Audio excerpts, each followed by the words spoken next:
ஆண்டவரே, உம்மை பின்தொடர்பவர் வாழ்வின் ஒளியை கொண்டிருப்பார்.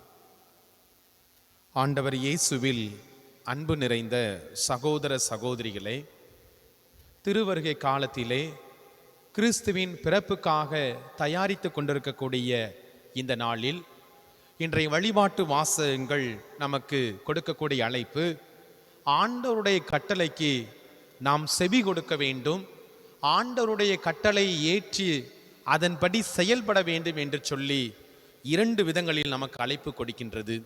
செவி கொடுப்பது, கடைபிடிப்பது. இஸ்ராயலே கேள் என்ற வார்த்தை இஸ்ராயல் மக்களுடைய உள்ளத்திலே ஆண்டவர் கொடுத்த ஒரு உறவாகத்தான் பார்க்க முடிகின்றது. உன் கடவுளாகிய ஆண்டவரை முழு உள்ளத்தோடு அன்பு செய். நீ மற்றவர்களை அன்பு செய்வதை விட நீ கடவுளை அன்பு செய்கின்ற பொழுது கடவுள் உனக்கு தேவையான எல்லாவற்றையும் நிறைவேற்றுவார் என்பது இஸ்ராயல் மக்களுக்கு கொடுக்கப்பட்ட ஒரு கட்டளையாகத்தான் இருக்கின்றது. எனவேதான் உடன்படிக்கையின் ஆண்டவர் என்று குறிப்பிடுகின்றோம். இந்த உடன்படிக்கையிலே ஆண்டவரும் வருகின்றார், இஸ்ராயல் மக்களும் வருகிறார்கள். இவர்கள் இருவரும் ஒரு உறவிலே தங்களை முழுவதுமாக அர்ப்பணிக்க வேண்டும். அதே போலத்தான் இன்றைய நாளிலே நமக்கும் ஆண்டவர் அழைப்பு கொடுக்கின்றார். நான் உங்களுக்கு கட்டளைகளை கொடுக்கின்றேன், என் கட்டளைகளை கடைபிடித்தால் என் சீடர்களாக இருப்பீர்கள் என்று ஆண்டவர் இயேசு யோவான் நற்செய்தியில் சொன்னது போல, அந்த கட்டளைகளை கடைபிடிப்பதன் வழியாக நாம் எத்தகைய ஆசீர்வாதத்தை பெறப்போகிறோம் என்பதை இன்றைய முதல் வாசகம் நமக்கு சுட்டி காட்டுகிறது. உன் நிறைவாழ்வு ஆற்றை போலவும் உன் வெற்றி கடல் அலை போலவும் பாய்ந்து வந்திருக்கும் என்று சொல்லப்படுகிறது. அன்புக்குரியவர்களே, கடவுளுடைய கட்டளை என்ன? அன்பு செய்வது. கடவுள் நம்மை அன்பு செய்தார்.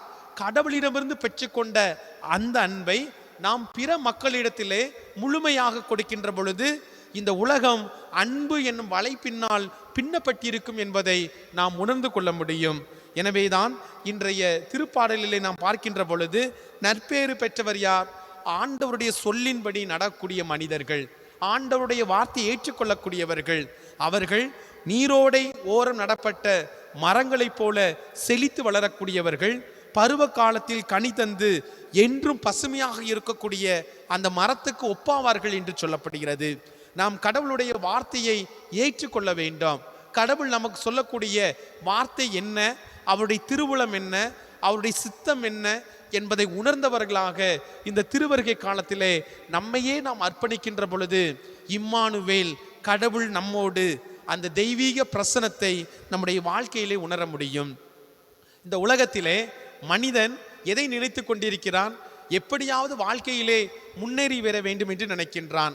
அதாவது சாவிலிருந்து வாழ்வுக்கும், பொய்மையிலிருந்து உண்மைக்கும், இருளிலிருந்து ஒளியான வாழ்வுக்கும் மனிதன் கடந்து செல்ல வேண்டும்.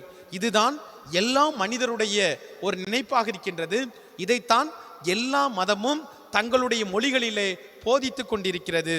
ஆனால் இதையெல்லாம் நாம் பெற்றுக்கொள்ள வேண்டும் என்றால் என் ஆண்டவருடைய கட்டளை என்ன, என் ஆண்டவர் எனக்கு சொல்லக்கூடிய செய்தி என்ன, அந்த செய்தியை ஏற்றுக்கொண்டு நான் நடந்தேன் என்றால் பாலும் தேனும் பொழியும் கானான் தேசம் என்பது கனவு அல்ல, மாறாக நான் இருக்கின்ற போதே நான் பெற்றுக்கொள்ளக்கூடிய மிகப்பெரிய ஒரு ஆசீர்வாதம் என்பதை உணர வேண்டும். எனவேதான் கடவுள் இஸ்ராயல் மக்களிடத்திலே சொல்லுகின்ற போது சொல்லுவார், என் கட்டளைகளை கடைபிடியுங்கள், என் கட்டளைக்கு செவி சாயுங்கள் என்று குறிப்பிடுவார். நாமும் இந்த திருவருகை காலத்திலே குழந்தை இயேசுவை நம்முடைய உள்ளத்திலும் இல்லத்திலும் ஏற்றுக்கொண்டு சிறப்பாக அவருடைய பிரசன்னத்தை உணர ஆண்டவருடைய கட்டளைக்கு செவி கொடுப்போம். ஆண்டவருடைய கட்டளைக்கு நம்முடைய இதயத்தை திறப்போம்.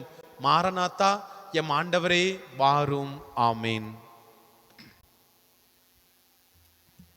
எடுத்து வருகிறேன், கொடுத்து மகிழ்கிறேன், ஏற்றிட